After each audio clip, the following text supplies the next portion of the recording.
Hello and welcome to Kitchen Table Talks. My name is Toni Austin-Allen and I am here with Dr. Roy Austin, author of Definitions for Living, a book dedicated to helping you live more effectively and happily, both personally and in your relationships with others.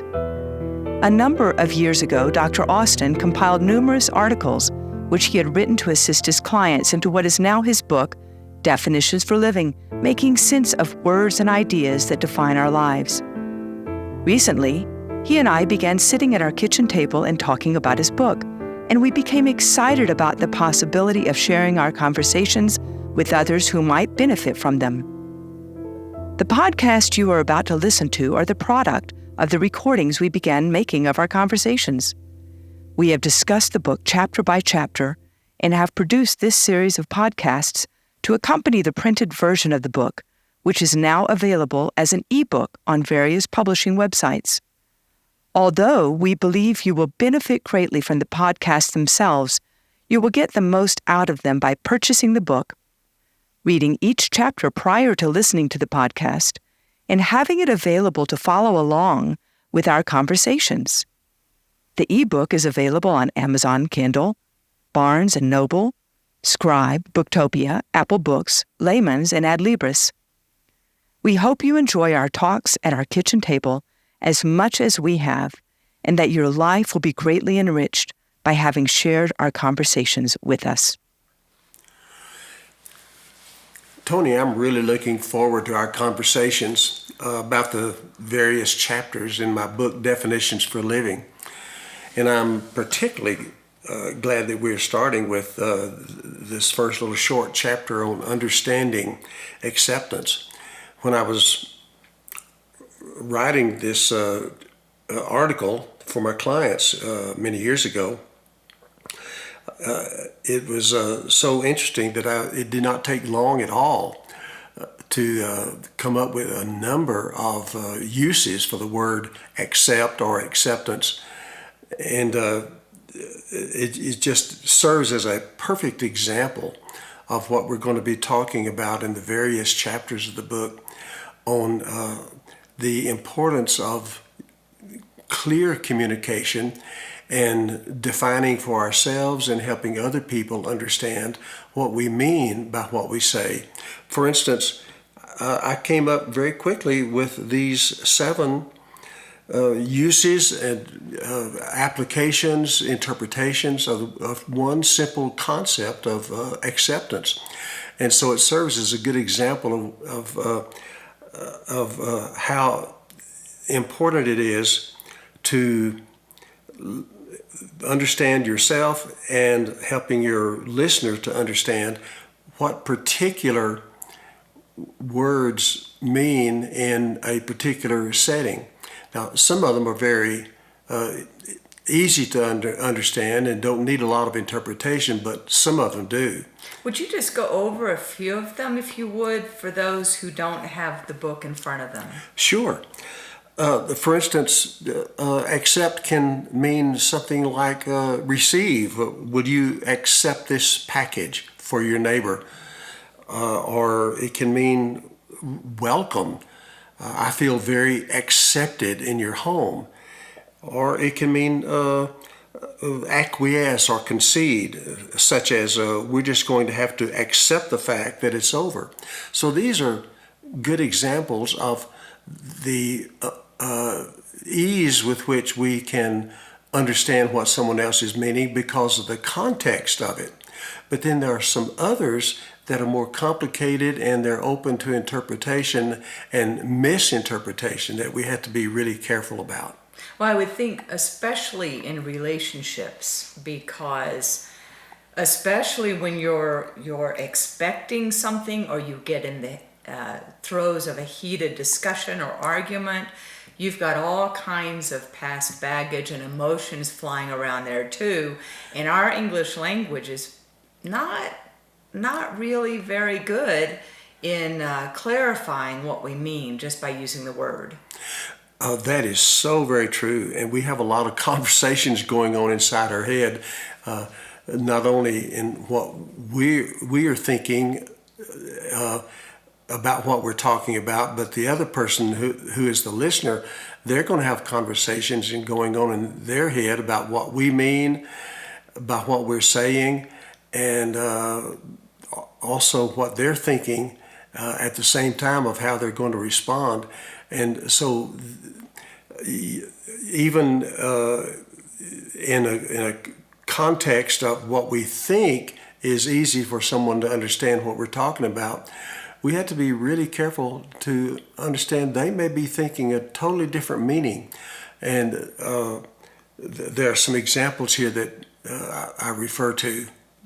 Yeah, I even notice at the bottom of this first page of this chapter, it just says simply asking for clarification is much easier, and it will allow you to decide whether you're willing to do what your partner is asking of you. And I can see that being very helpful, but that would take some practice, I would think. And it also takes some humility on our part as a listener. One of the things that we humans do is that we assume wisdom and understanding that we really don't have. Oh, I would never do that. And so there are two steps to this process I'm talking about, Toni. One of them is we assume certain things. And then, secondly, we assume that our assumptions are correct. Which gets us into much trouble most of the time. We have an assumption about our assumptions that, whatever I assume has to be true because I cannot be wrong. I am all-knowing. So whatever it is I think has to be true because I think it. And this is a real big mistake that we get into. So when we assume that we understand what someone is thinking, we often fail to ask for clarification because we just assume that we know what they're talking about. Well, with that said, I think we should dive right into probably one of the biggest misunderstandings of acceptance in relationships. And at the top of the page, the second page of this chapter, you talk about unconditional love or total acceptance, and that people really expect that in a relationship without really knowing what is at stake, what is real, like it says, the idea is if you love me, you will like me just the way I currently am and never ask me to alter my attitudes, my appearance, or my behavior. If you want me to be different in any way, you must not really love and accept me. I think this is probably one of the biggest misconceptions, misunderstandings that there is in a relationship. It really is, and that's why I used it as an example.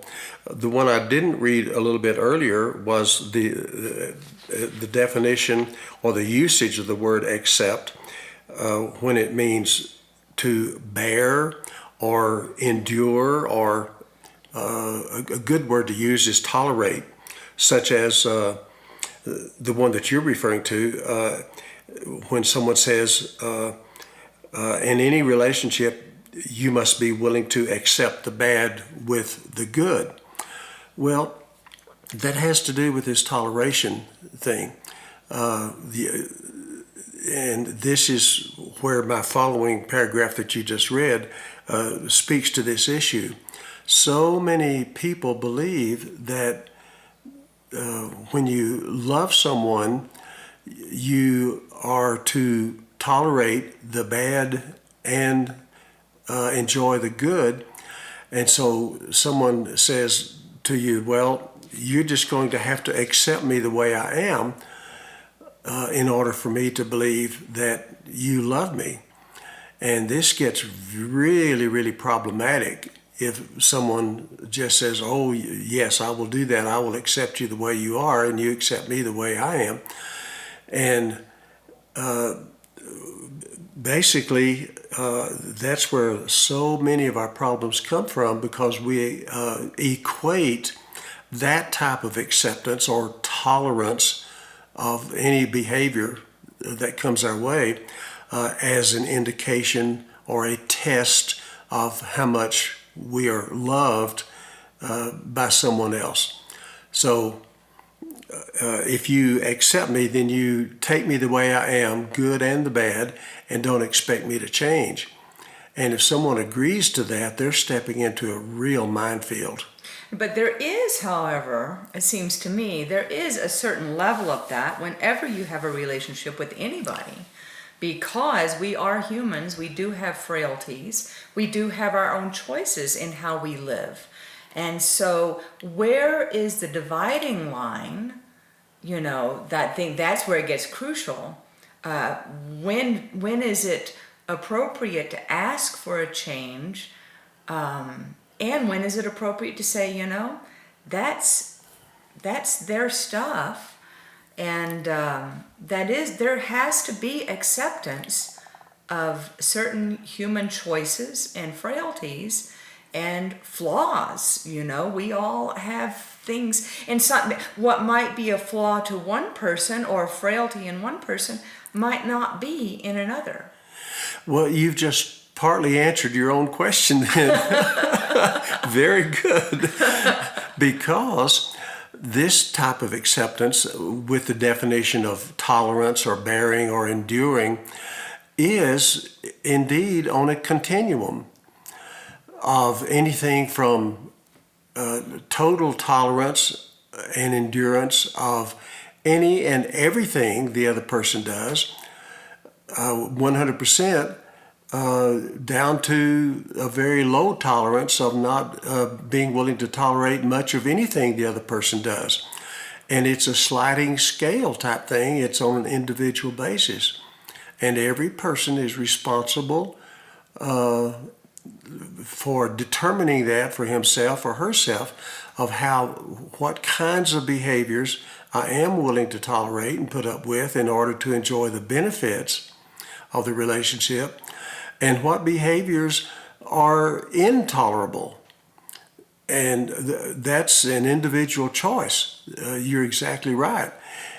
And sometimes you can tolerate a particular behavior where someone else cannot tolerate that at all because of their personal experience, because of their pain level tolerance, and what they think comprises a good relationship and what makes them happy or unhappy. And that's on an individual basis. And so sometimes you think you can tolerate something, and you find over a period of time that it becomes something you either cannot or don't want to put up with. And so that's just where you have to confront the other person and say, there's a lot of things, in our relationship that both of us are have to tolerate in order for us to have a good relationship. And you're right, that's true to some extent in any relationship, but it can become one or any combination or accumulation of behaviors that eventually become intolerable. And this is where you have to say, I'm not willing to put up with this, and this has to stop in order for me to continue having a relationship with you. Yeah, and that gets into this second paragraph on the second page where you talk about the no change approach to acceptance. And, we have talked quite often about television shows, the sitcoms, and almost every sitcom is based on one or the other having this no change approach, and the other person is having to change everything. I think it goes back to, it goes back to I Love Lucy. It goes back to All in the Family with Archie Bunker and Edith. And, it's funny on television, but that is a pretty big staple of fodder for television sitcoms today, even. And it really is. And we all laugh at these kind of sitcoms and chuckle at them. And sitting and watching them on television is one thing. But in real life, it really does not work well. For you to say, this is the way I am, and if you don't like it, there's the door. And so there's a lot of bad behavior and bad relationship skills that go on that make people in the audience laugh. But if you try that in real life, there's going to be a lot of misery because people put up with a whole lot of bad stuff that creates a great degree of dissatisfaction and leading to depression and the end of a relationship. If someone says, this is the way I am, if you don't like it, there's the door. And so it's not a funny thing at all when it comes to real life. Well, I'd like you to go on and talk a little bit more about this. You say a relationship is a reciprocal trade agreement. And that's perfect for what we're talking about right now. It says both partners must regularly discuss and negotiate how they will spend their time and money, schedule their activities, and establish their goals. And when you look at these, I mean, what a disservice actually television has done for us, because we look at these relationships. Right. Let's go back to Archie and Edith. I mean, Archie just, I mean, I'm sure they didn't discuss this, but he thought, I bring home the bacon, that's enough. Mm-hmm. Mm-hmm. That's the agreement. I bring home the bacon, you do everything else. Yeah. And I'll treat you the way I want, you know? Right. And Edith was the dingbat that he made fun of and shamed and ordered around. And she was scurrying around, and the audience laughs at how willing she was to put up with his crummy behavior.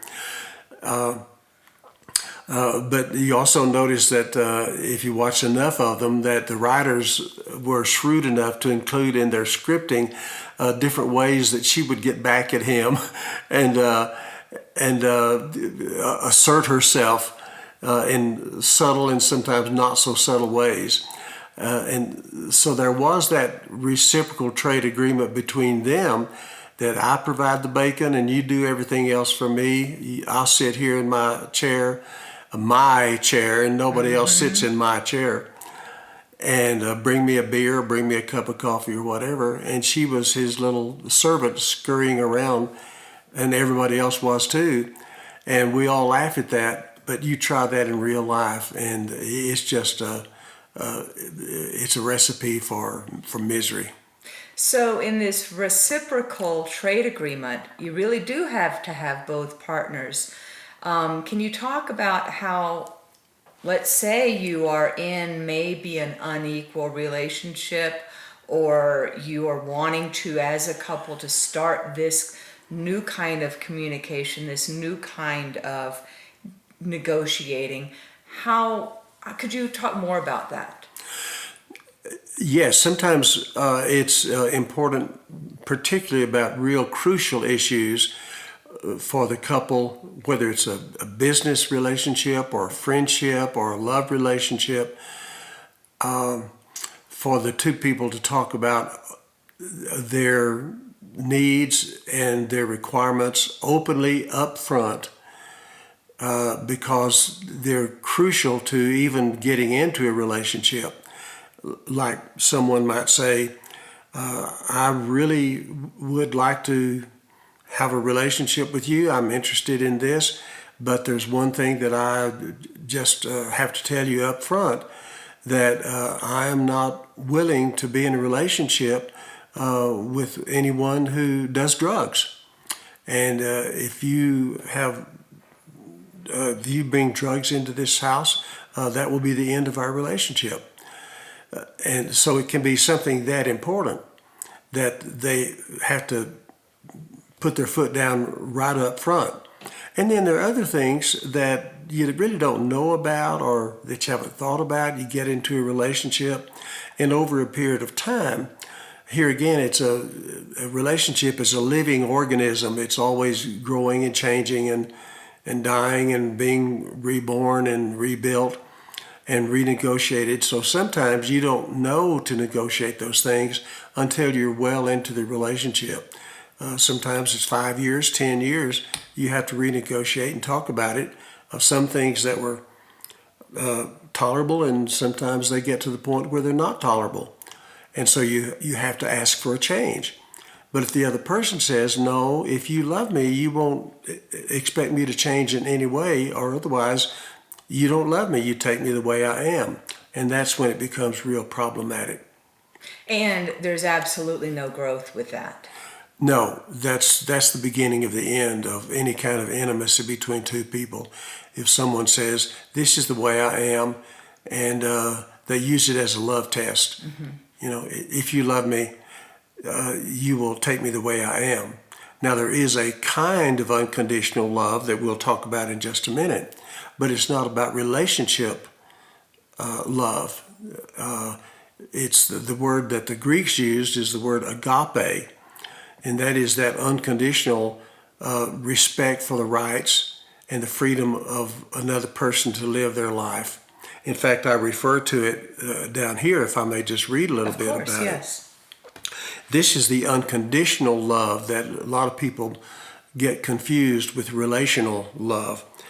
But agape is not about a relationship. It is about respecting another person's rights the way you want your rights to be respected. It's a daily practice of what's known generally as the Golden Rule. In this little chapter, I write, I choose to believe in and live according to these principles. First, all humans are equal in that no one is inherently inferior or superior to anyone else. Therefore, no one has the right to condemn or the need to revere another person. Secondly, all people have the right to live according to their personal values so long as those values do not violate the same rights of others. Thirdly, I have no right to manipulate others to please me against their will. So this really speaks to the issue of coercion. That's what ultimate unconditional love is. We have to have this human rights attitude that says other people are not my property. They don't belong to me. I do not have the right to use them as a slave or expect them to always say yes to me just because I want them to. They have a right to say no, and I have the responsibility to either live with their no or to end the relationship. But I do not have the right to coerce, manipulate, or badger someone into pleasing me against their will. And that's the ultimate meaning of acceptance in the unconditional love concept. It's not about relationships. All relationships are conditional relationships. You have to earn the right for someone to want to be in your presence and to enjoy living with you on a daily basis. But agape is not about whether you have a relationship with someone, is that you just expect them or accept them to have the right to say yes or no to whatever you ask. And if they say yes, you enjoy it. If they say no, you take no as a legitimate answer. And there's no manipulation beyond that point.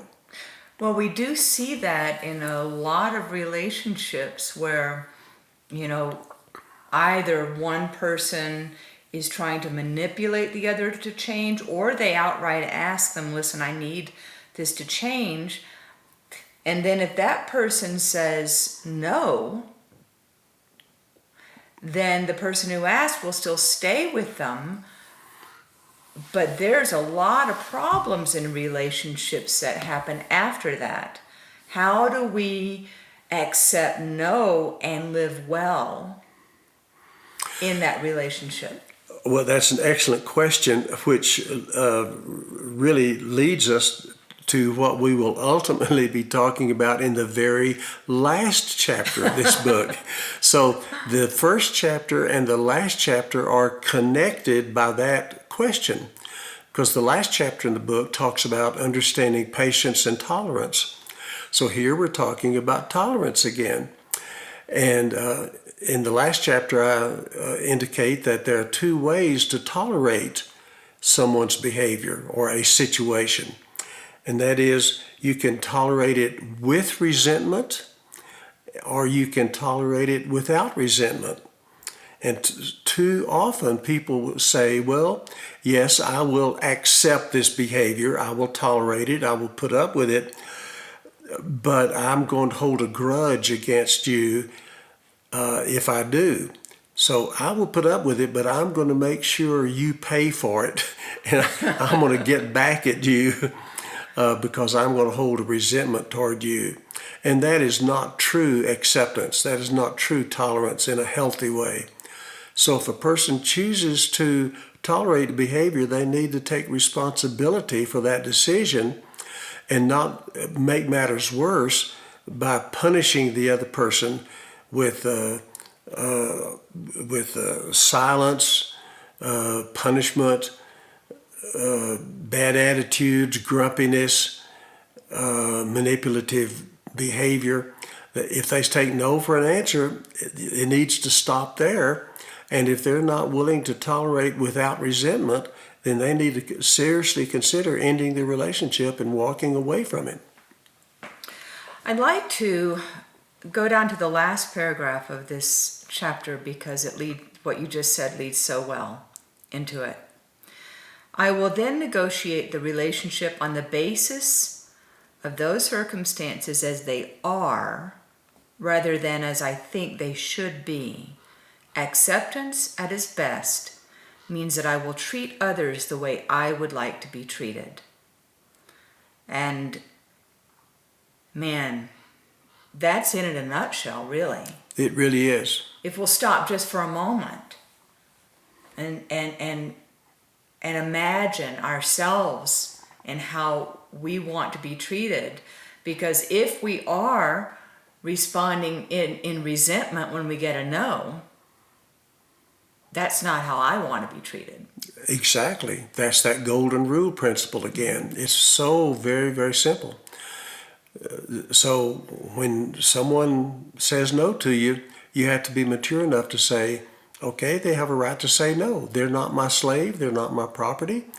And if I can live with it without resentment, okay, I will take the bad with the good, but I've got to be responsible with that decision and not make the other person's life miserable because of it. And there might be a flip side of that coin in what you said just previously, based on those circumstances as they are rather than as I think they should be. Because what I think it should be may not be the best. And if I can let go of my shoulds, if I can let go of what I envision something to be, then something else greater might very well blossom from there. And that's the only way anything greater can blossom, because you have to have that, here again, respect for another person and their freedom of choice. And you have to be willing to look at it from the other person's eyes. Just because I want something doesn't make it legitimately what they should do for me. Mm-hmm. And a lot of times, most of the time, a should is another way of saying, I want you to. You should do this, when basically we mean, I want you to do this, mm-hmm. but we're not willing to say I want you to because that sounds too selfish and it's too honest. When really we put a guilt trip on people and say, you should do this, or this is the way it should be. And a should basically is another way of saying, this is what I want. Mm-hmm. And if I don't get it, I'm going to get mad because I'm entitled to have whatever it is I want. So we turn it into a guilt trip with the word should. Mm-hmm. Yeah, the only time that I'm really thinking, just to put it out there, when one has to really look at tolerance is when there is abuse. And we're seeing that a whole lot these days. And people not being able to make that choice to look after themselves when there's no negotiating happening. I do understand that that's they have the choice to accept that, but that's a tricky one. It is, and it's important to understand the basic meaning of abuse. Abuse, if you look at it carefully, Toni, begins with the prefix ab, which in this grammatical context means the inappropriate or wrong or bad or harmful. Oh, wow. And then the word use, U-S-E, at the end of it, is when you're using someone. And it's okay to use people by consent, by mutual consent. But abuse means inappropriate use of someone. And that is where coercion comes in, or manipulation. And that is when you do not take no for an answer. Mm-hmm. So really, abuse is any time you're trying to get someone to do something against their will, and you don't take no for an answer. And anything other than that technically is called abuse. You are inappropriately using someone as your servant and not giving them the right to say no. It's the basic definition of slavery. Mm-hmm. And so it's a very abuse, and there's all kinds of abuse, of course. Verbal abuse, emotional abuse, spiritual abuse, intellectual abuse, physical abuse, sexual abuse. So there's all kinds of abuse, and some subtle and some not so subtle. But it basically boils down to, I have the right to ask you to do whatever I want you to do to please me, but if you say no, it has to stop right there. And I don't have the right to push it any further to get a yes out of you. Anytime any attempt, any way of getting you to do something you do not want to do, that is technically, clinically called abuse.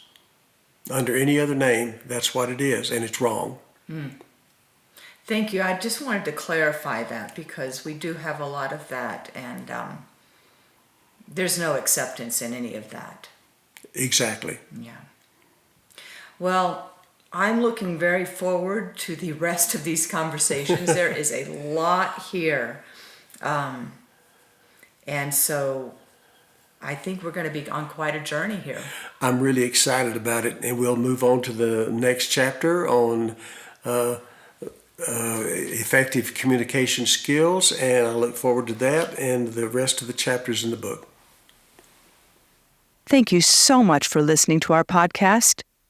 Again, Dr. Austin's ebook is available on Amazon Kindle, Barnes & Noble, Scribe, Booktopia, Apple Books, Layman's, and Adlibris.